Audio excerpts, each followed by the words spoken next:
Then Abram went up from Egypt, he and his wife and all that he had, and Lot with him, to the south. Abram was very rich in livestock, in silver, and in gold. And he went on his journey from the south as far as Bethel, to the place where his tent had been at the beginning, between Bethel and Ai, to the place of the altar which he had made there at first. And there Abram called on the name of the Lord. Lot also, who went with Abram, had flocks and herds and tents. Now the land was not able to support them, that they might dwell together, for their possessions were so great that they could not dwell together. And there was strife between the herdsmen of Abram's livestock and the herdsmen of Lot's livestock. The Canaanites and the Perizzites then dwelt in the land. So Abram said to Lot, "Please let there be no strife between you and me, and between my herdsmen and your herdsmen, for we are brethren. Is not the whole land before you? Please separate from me. If you take the left, then I'll go to the right, or if you go to the right, then I'll go to the left." And Lot lifted his eyes and saw all the plain of Jordan, that it was well watered everywhere, before the Lord destroyed Sodom and Gomorrah, like the garden of the Lord, like the land of Egypt, as you go toward Zoar. Then Lot chose for himself all the plain of Jordan, and Lot journeyed east, and they separated from each other.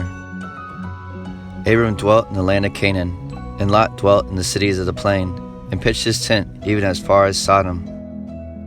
But the men of Sodom were exceedingly wicked and sinful against the Lord.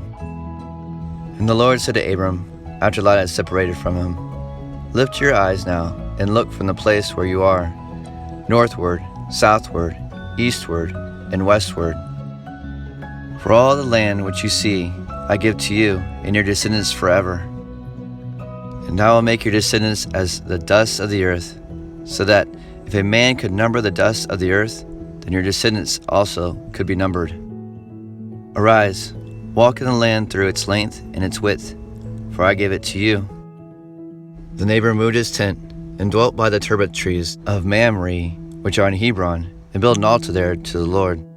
And it came to pass in the days of Amraphel, king of Shinar, Arioch, king of Elasar, Chedorlaomer, king of Elam, and Tidal, king of nations, that they made war with Bera, king of Sodom, Bersha, king of Gomorrah, Shinab, king of Admah, Shemimber, king of Zeboim, and the king of Bela, that is Zor.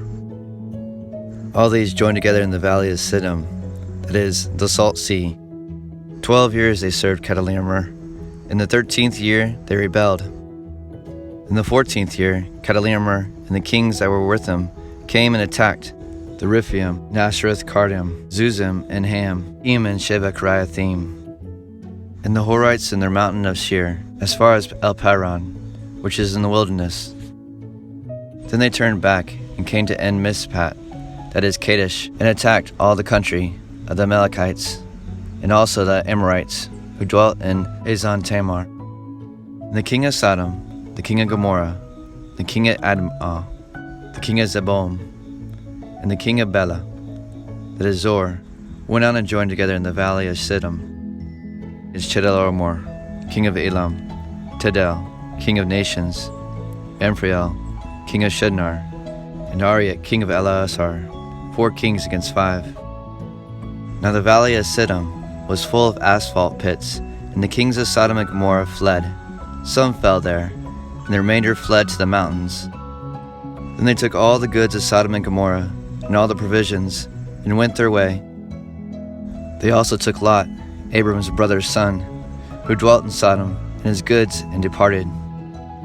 Then one who had escaped came and told Abram the Hebrew, for he dwelt by the turbot trees of Mamre, the Amorite, brother of Eshcol, and the brother of Ednar, and they were allies with Abram. Now when Abram heard that his brother was taken captive, he armed his 318 trained servants who were born in his own house, and went in pursuit as far as Dan. He divided his forces against them by night, and he and his servants attacked them and pursued them as far as Hobah, which is north of Damascus. So he brought back all the goods, and also brought back his brother Lot and his goods, as well as the women and the people. And the king of Sodom went out to meet him at the valley of Shev, that is the King's Valley, after his return from the defeat of Chedorlaomer and the kings who were with him. Then Melchizedek, king of Salem, brought out bread and wine. He was the priest of God Most High. And he blessed him and said, Blessed be Abram, of God Most High, possessor of heaven and earth. And blessed be God Most High, who has delivered your enemies into your hand. And he gave him a tithing of all. The king of Sodom said to Abram, Give me the persons, and take the goods for yourself. But Abram said to the king of Sodom, I have raised my hand to the Lord, God Most High, the possessor of heaven and earth, that I will take nothing from a thread to a sandal strap, that I will not take anything that is yours, lest you should say, I made Abram rich, except only what the young men have eaten, and the portion of the men who went with me, Aner, Eshcol, and Mamre, let them take their portion.